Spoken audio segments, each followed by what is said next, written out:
Hello, and welcome to Morgan Latif Presents. I'm Oliver Morgan, co-founder and director of Morgan Latif and your host, and today I'm joined by Dr. Reinhard Schiebeler to discuss his thoughts on leadership, especially the importance of servant leadership in today's generation, culture, and environment. Reinhard is now managing partner of Schiebler Consulting, where he supports companies in critical situations or to achieve top-level results as an interim executive.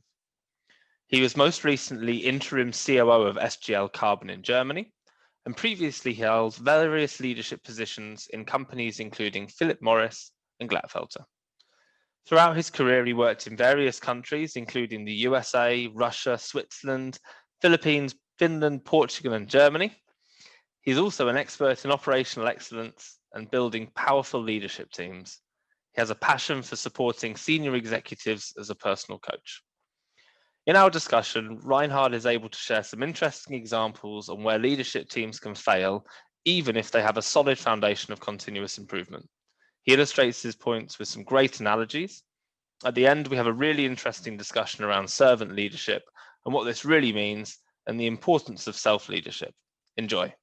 Reinhard, thank you so much for joining us today. I really appreciate it. Thank you for having me here. So today you're talking to us about your views on leadership and transformation. So thank you so much for that. Could you start us off by just saying what are your thoughts around leadership and transformation? Well, world is changing right now with an increasing speed, and especially in the Corona situation, this speed has even accelerated. And that process sometimes even shifted everything abruptly. So for the companies, so they need to reposition and adopt their strategies and also change the way they lead the organization. And they have to step into a transformation process. Now, and that is vital for their future success, because if they don't, no, they are not practically lined up for the challenges in the future. Now, and especially when the water level, like now, has gone down, the rocks started to stick out, and it's much more difficult to navigate. And for that, it's now necessary to have experienced leaders who know the business, but also how to engage a team in different times. And it's sometimes not that easy to find them. And it turns out that leadership is most likely the most critical topic for a successful transformation. And while in the past, mediocre leadership was good enough, now it's not anymore. And in the future, it might be the one reason why a company might fail. And today, most companies who have big issues, which you can read in the newspaper every day, when you dig deep, you will identify in most cases the real reason, the root cause was poor leadership or mistakes. Absolutely, I totally agree. We're seeing more and more situations where companies are getting into uncomfortable situations, and it's really clear the impact that great leadership can have in being successful. Could you potentially give us an example from your recent experience when in such a transformation situation where that kind of leadership's been important?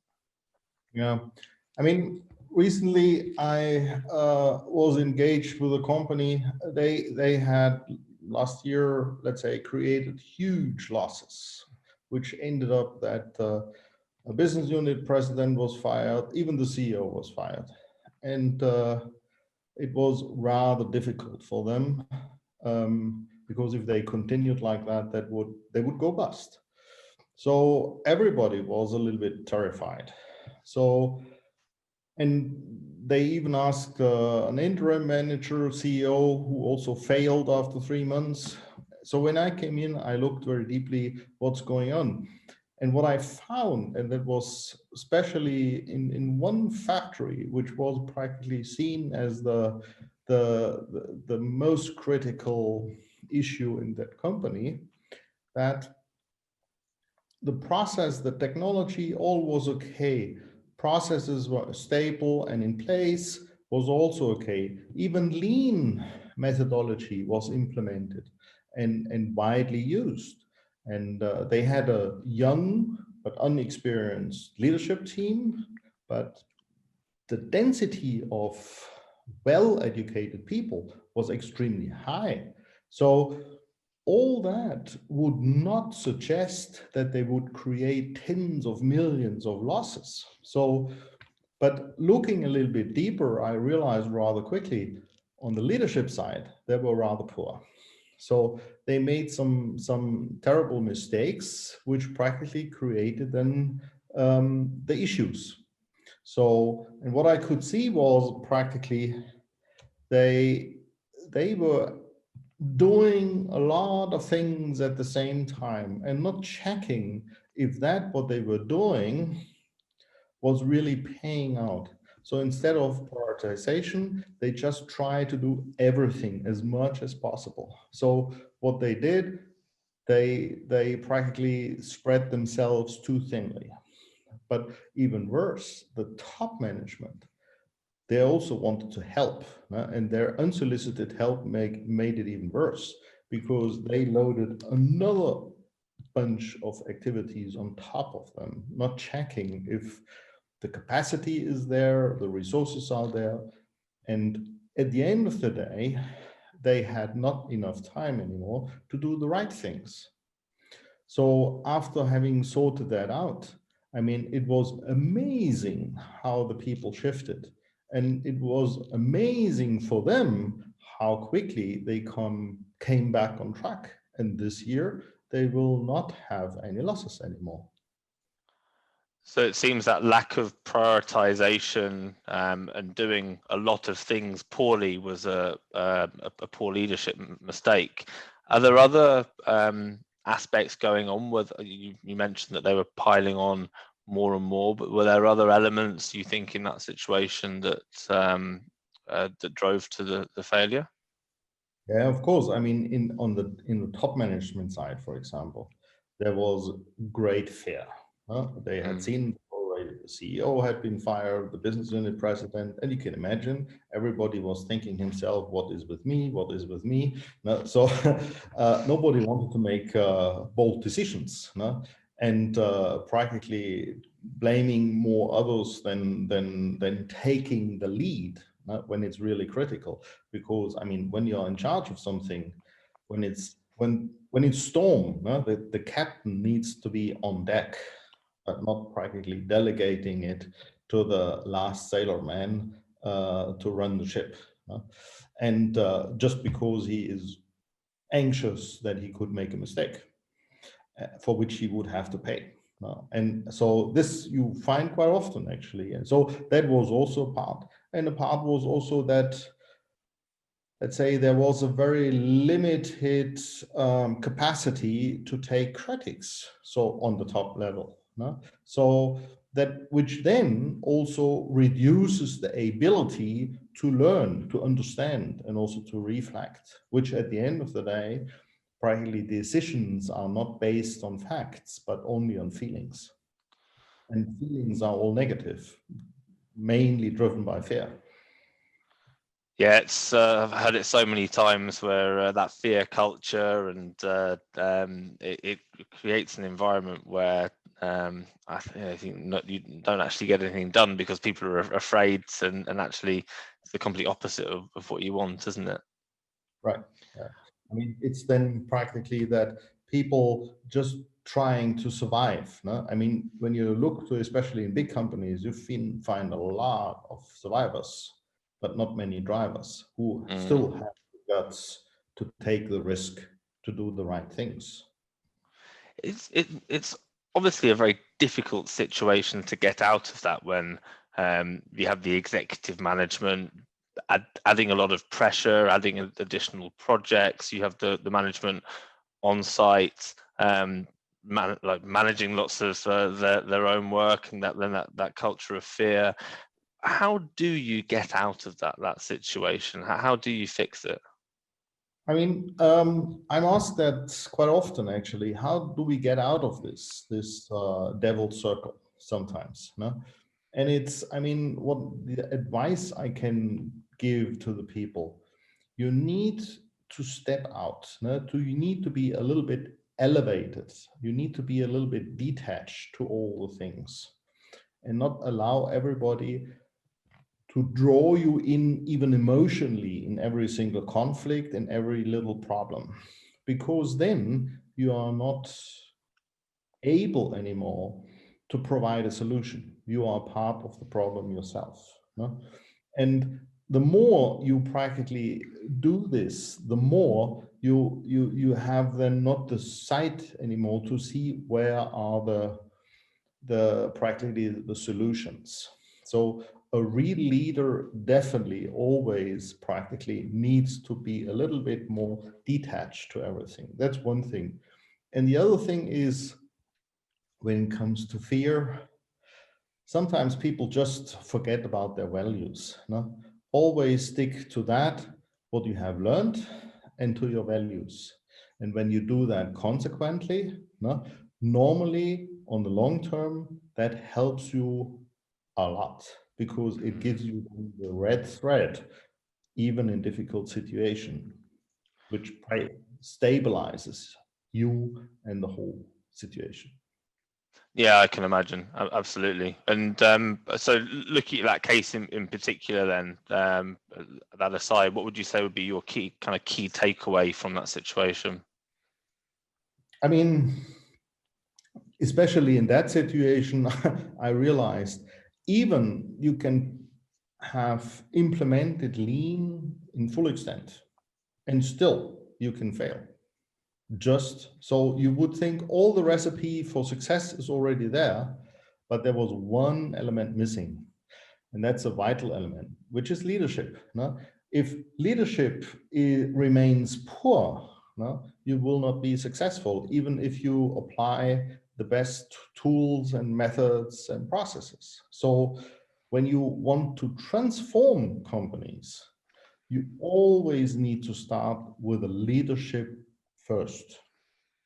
And there, starting with the top level, because if you start somewhere in the middle, you might have backfires still from the top. This is why you need to sit down with a C-suite and say, if we want to change something, you need to change. Yeah, absolutely. I think if I were applying for a new role as an executive, the first thing I'd want to know is what does the CEO look like, and what do the top management look like and feel like, because it has such an impact across the entire organization. Now, I don't want anybody listening to this to think that continuous improvement is not a good idea, because obviously we're both a huge advocate of that. I think what you're saying is more about continuous improvement in leadership. And is that what I've understood? Yes. I mean, look, the continuous improvement, that's for me, on one side, a tool, one of the lean tools, let's say, but it's also a mentality and something which you need to have. I mean, today, world, as I said, is changing every day, and we need to adapt. That's even in nature. Those who practically adapted most quickly survived. And the same thing is with companies.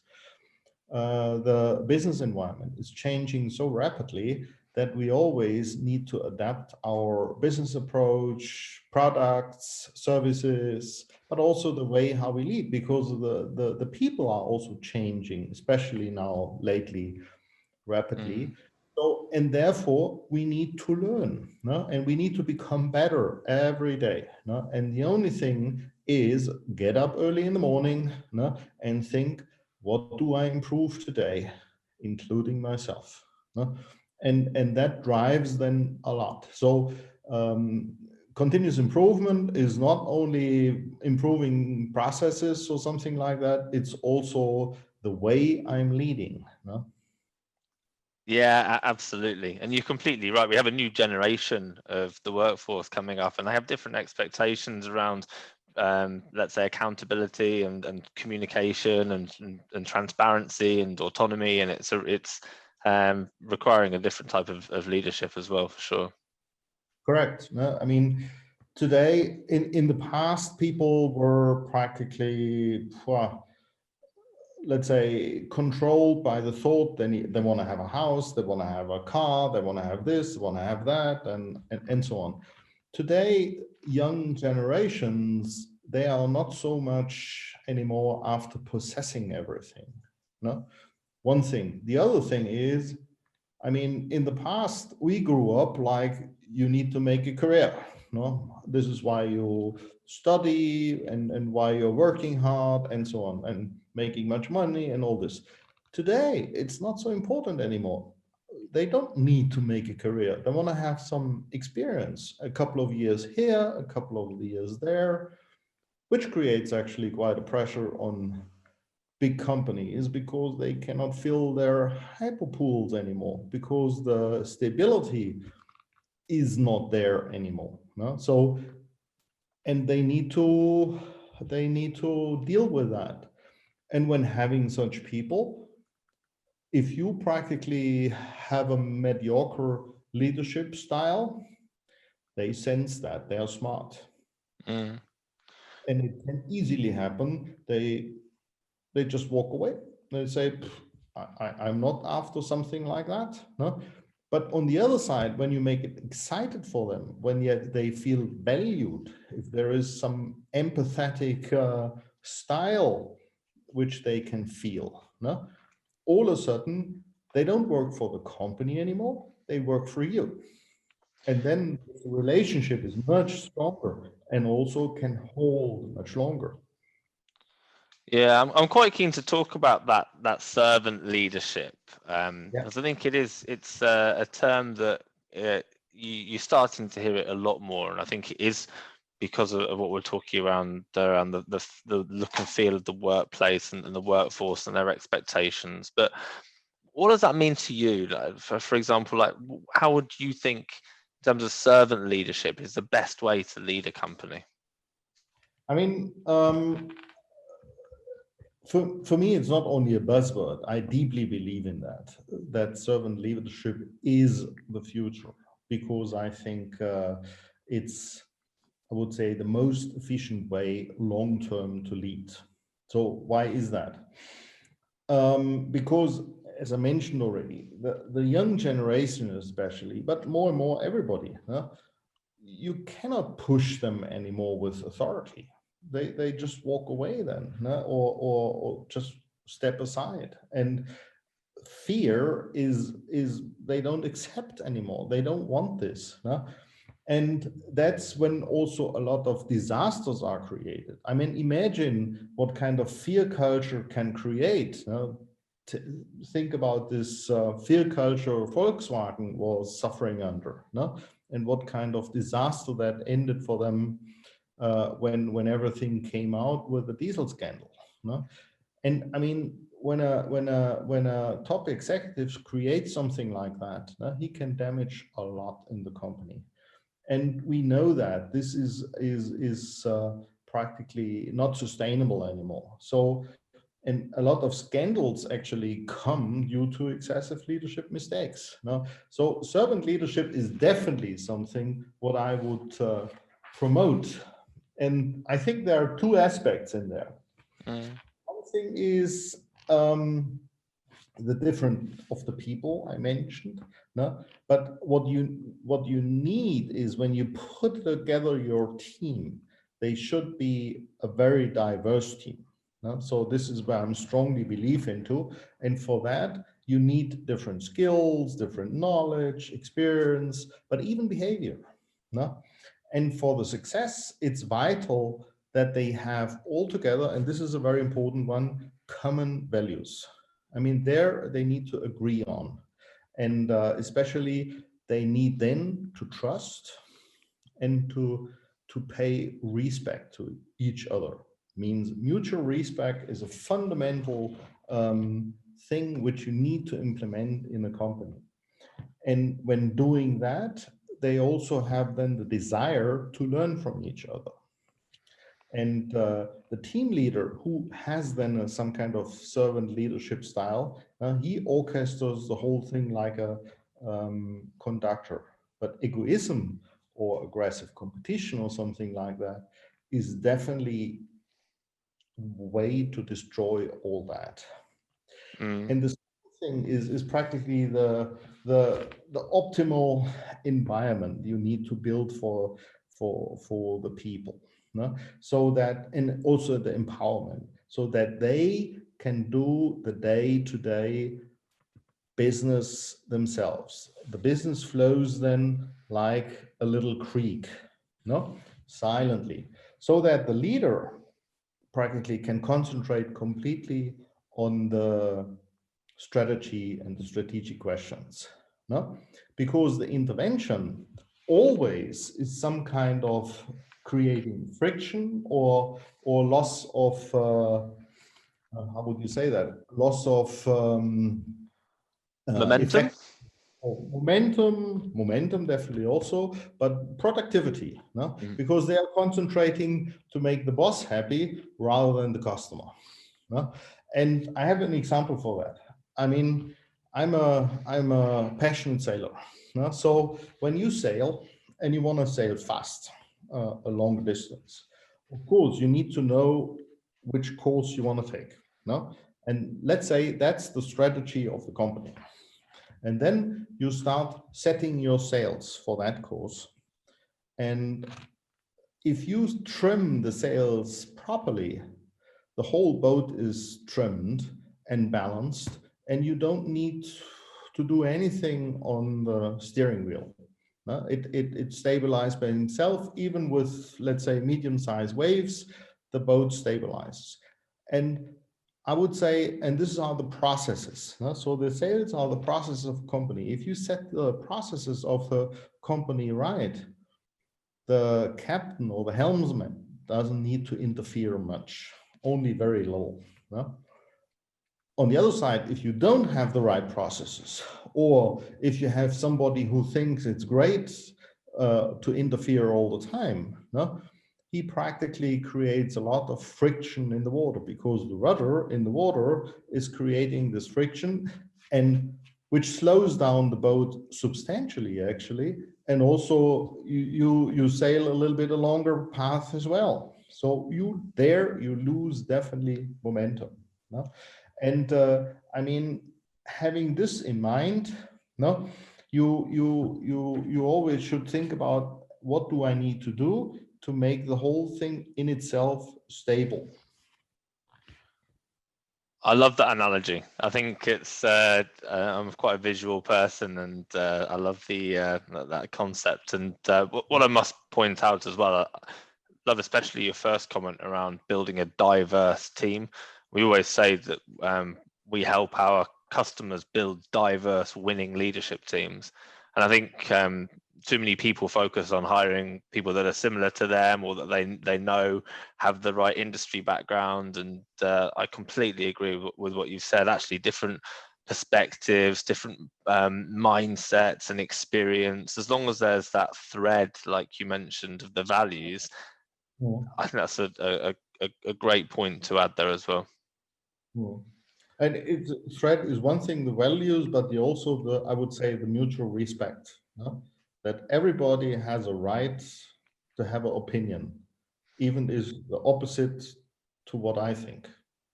So, and I need to find out what is his point or her point, and what can I learn from them, rather than creating emotions and being aggressive.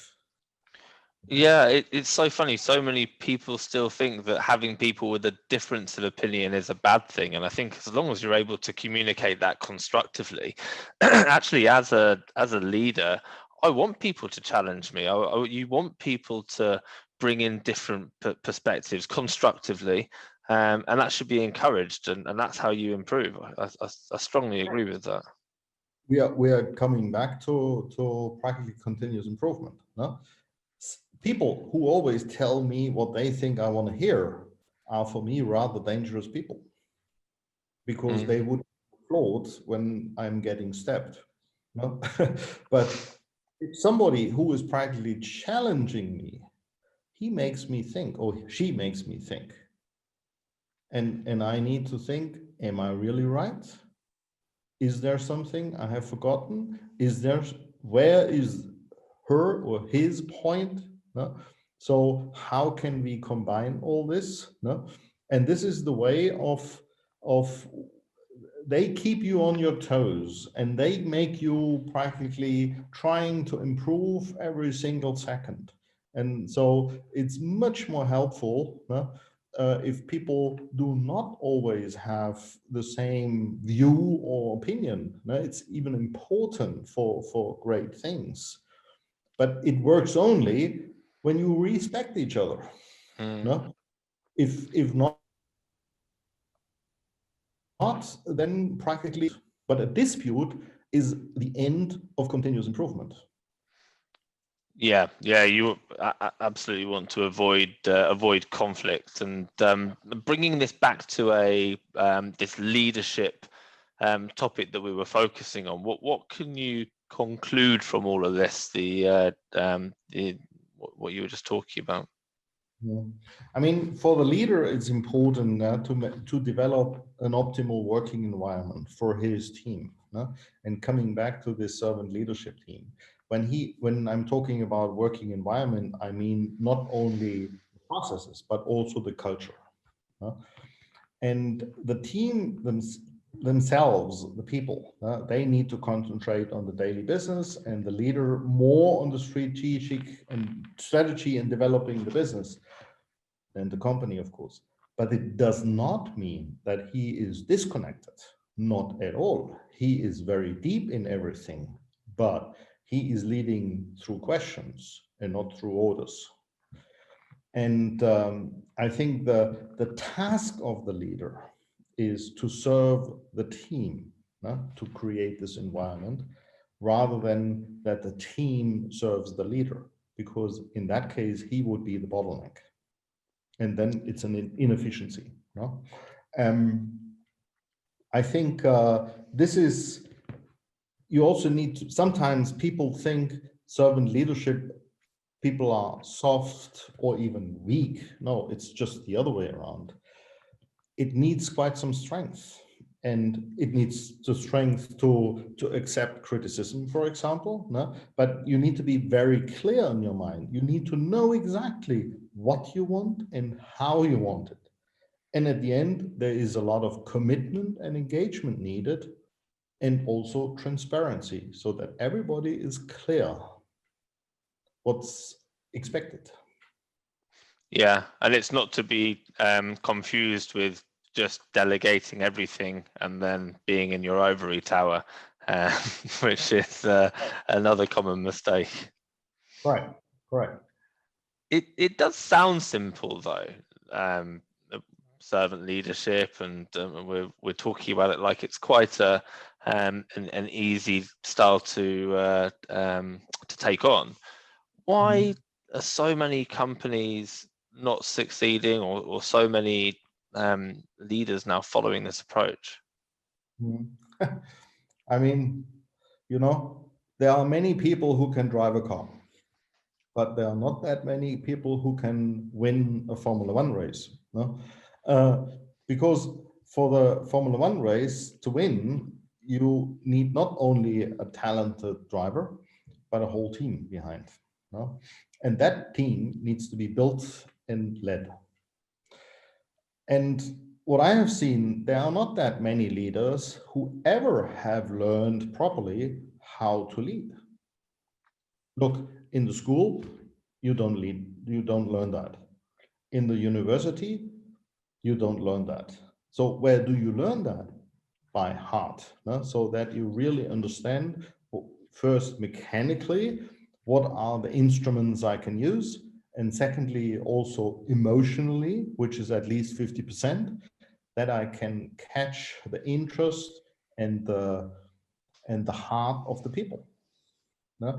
And this is why practically everybody is often just thrown into the situation to lead, but has not a real clue how he should do it. It's just learning by doing.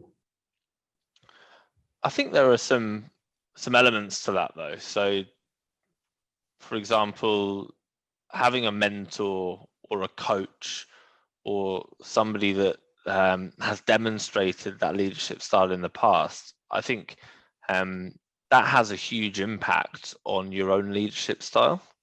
Do you agree? How to learn that? I mean, there are, of course, there's a saying, there are 1,000 roads to reach Rome. No? I mean, everybody can find his own way to a certain extent, but definitely what I think, especially when people are already in a higher level, it might be very helpful for them to have somebody who is taking them in their hand and practically leading them into a personal transformation to pick up the right things and better understand. Also, a certain maturity is needed, of course, no? But if it's at the end a mentor, which I see is more an internal person in a company, or a coach, which is more somebody coming from outside, I think that's not that important what it is at the end, because it depends more on the personalities of those people who are practically coming together, because they need to trust each other. No? So one person needs to have the experience and the know-how, and the other one wants to change and also trusts that person to get the right advices. No? Because huge honesty is needed there.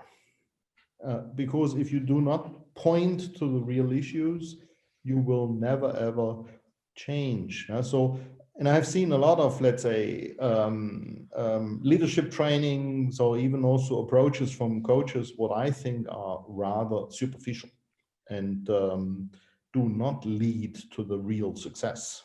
They just scratch on the surface. But if you want to be very successful, you need to go very deep. A lot of self-reflection is needed to really understand how you are wired yourself, and also how you practically impact others. It kind of goes down to that nature versus nurture debate a little bit. So, and I guess growing up, you have parents, and in your adult working life, you have coaches, mentors, and people demonstrating behaviors. And there's always going to be an element of what naturally feels right to you and what you observe and see from others. I just made that up on the spot. That's not scientific, but that would just be my thoughts on it. But there's two things. Maybe there is a part which I call is just mechanical stuff. You just need to understand which kind of mistakes you shouldn't do. But there's also some emotional part. And on one side, culture plays a role. I mean, when you lead people in, let's say, in Holland, is a little bit different to in how you would lead people in Russia, or how you would people lead in, for example, Asia. I mean, there is a certain cultural aspect for sure. But as I have been living in all these places myself, I would say there is also a common ground, no? Where a lot has to do with common sense and just having the antennas to the people. It's very situational at the end, no? And you need to develop these antennas, how people feel and how you practically, what kind of impact you are creating. No? So it's also not only the antenna to the others, which are your sensors, but also to yourself. No? And this reflection helps you then to play the melody which is needed at that particular moment. No? And some people have only one or two melodies in their repertoire. No? But imagine you play the melody for a wedding during a funeral. Doesn't go well. No. No. Around as well. No? I mean, and that is happening quite often. No? So that let's say some methodologies are implemented in companies. This is what we're doing right now, no matter what is for, and then practically it might fail. So you need to learn all this over the time, but also develop this ability to have these very sensitive antennas. It's good advice. It's really good advice. I mean, I could actually talk to you for hours about this topic. It's super interesting and dynamic and a fluid discussion as well. It's ongoing. But if we could take away 3, 5, however many key points from our discussion, what would you think are the most important takeaways, Reinhard? I think right now, mentioned in the very beginning, there is a strong demand to transform and to change because things are changing right now rapidly, and the recipes from the past won't work anymore. And operational excellence, of course, is needed, but very much to be more effective, but also it needs to be applied to leadership. No, I mean, what we talked about, continuous improvement, is also important for leadership. Third, servant leadership, what I think is the way to go, because it's the most efficient way, and of leading a company on a long and sustainable way. And therefore, it's also important reducing the I and strengthening the we. So egoism is something which is definitely, and that shows what we are seeing right now in all the scandals. Egoism mostly is one of the key issues leading to all these problems.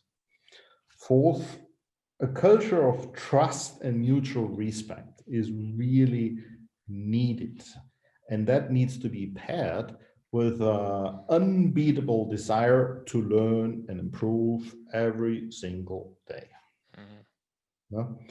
And last, good leadership also means a lot of self-reflection, and continuous improvement again. So practically always see, where do I stand, what I can do better, how did it work, did I achieve that what I wanted to achieve? And all this working with yourself makes you over the time as a leader much more effective. Absolutely. I love that. And I think I'm also a firm believer that you have to be able to lead yourself before you can truly lead others. I know it's a bit of a cliche, but we'll leave on that. Thank you again so much for your time. Thank you.